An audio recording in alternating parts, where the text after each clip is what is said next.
சரி, எஸ்ஐஆரை அவசரமா தேர்தல் ஆணையம் செய்ய நினைப்பதற்கான காரணம் என்ன நினைக்கிறீங்க? ஏற்கனவே அதான் பல மாநிலங்கள்ல அவங்க என்ன பண்ணியிருக்காங்க, பீகார் மாநிலத்தில் என்ன நடந்திருக்குங்கிறத நீங்களே பத்திரிகை நண்பர் நீங்களே வெளிச்சம் போட்டு காட்டியிருக்கீங்க. இன்னைக்கு அனைத்து கட்சி கூட்டத்தை வந்து நம்முடைய முதலமைச்சர் தலைமையில் இன்னைக்கு கூட இருக்கின்றது. அதில் அனைத்து கட்சி தலைவருடைய கருத்துக்களையும் முதலமைச்சர் கேட்டு ஒரு தீர்மானத்தை நிறைவேற்றுவார்.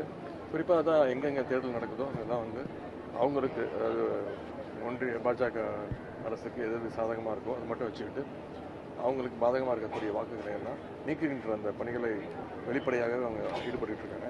இதற்கு நம்ம எதிர்ப்பு தெரிவிச்சிருக்கிறோம்.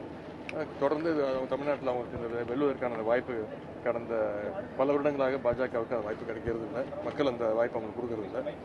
எனவே இதில் எப்படியாவது அந்த இதை பயன்படுத்தியாவது அவங்க வெற்றி பெறணும் அப்படின்னு முயற்சியில் ஈடுபட்டிருக்காங்க. அதுதான் எங்களுடைய கருத்து.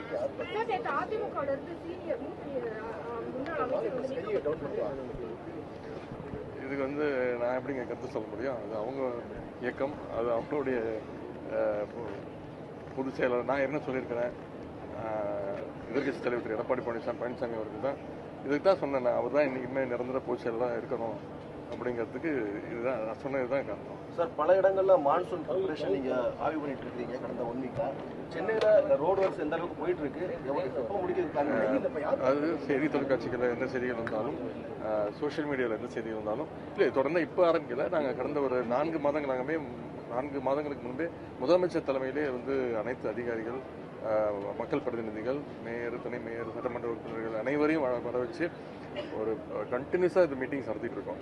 இந்த வருஷம் கிடையாது, இப்போ கடந்த 3-4 ஆண்டுகளாகவே இதை நாங்கள் வந்து முதலமைச்சர் வந்து இதை வந்து வலியுறுத்திட்டு இருக்காரு. இந்த வருஷம் நிறைய ப்ரிப்பரேஷன் பண்ணியிருக்கோம். 2-3 நாள் நல்லா மழை பெஞ்சுது, இப்போ விட்டுருக்கு. இந்த ரோட் பேட்ச் ஒர்க்ஸ்லாம் வந்து இப்போ மழை விட்டதுனால இந்த கடந்த 3 நாட்களாக எல்லா இடத்துலையும் வேகமாக போயிட்டு இருக்கு. மற்றபடி டபிள்யூஆர்டி ஒர்க்ஸு, அப்புறம் வந்து இவங்க நகராட்சியுடைய ஒர்க்ஸு, கார்பரேஷனுடைய ஒர்க்ஸு எல்லாமே களத்தில் பார்க்கும்போது எனக்கு நல்லா சிறப்பாக பண்ணிகிட்டு இருக்கிறாங்க. இன்னும் மக்கள் அதிகமாக எதிர்பார்க்குறாங்க. எங்கே போனாலும் இந்த ஒரு பிரச்சனையை சுட்டி காட்டுறாங்க. அந்த பிரச்சனையை அங்கங்கே எவ்வளோ சீக்கிரம் முடியுமோ செஞ்சு கொடுக்குறோம். இன்னும் அடுத்து 1 வாரத்துக்கு மழை இல்லை அப்படின்னு சொல்லியிருக்கு, வானிலை மையம் சொல்லியிருக்காங்க. எங்கள் சைட்லேருந்து, அரசு சைட்லேருந்து அனைத்து ஒர்க்கும் சிறப்பாக பண்ணிக்கிட்டு இருக்கிறோம். பொதுமக்களும் அவங்களுடைய ஆலோசனைகள் சொல்லும் மாதிரி கேட்டுக்கொள்ளுங்க. முனிசிபல் அட்மினிஸ்ட்ரேஷனுடைய பணி நியமனத்தில் முறைகேடு நடந்த டிஜிபி அது சம்பந்தப்பட்ட அமைச்சர் நேரு அவர்கள் தெளிவாக பதில் சொல்லியிருக்கிறாங்க. எது இருந்தாலும் இது பழிவாங்கல் முகத்தோடு இந்த குற்றச்சாட்டு வச்சிருக்கிறாங்க. இதை நாங்கள் சட்டப்படி சந்திக்க தயாராக இருக்கின்றோம்.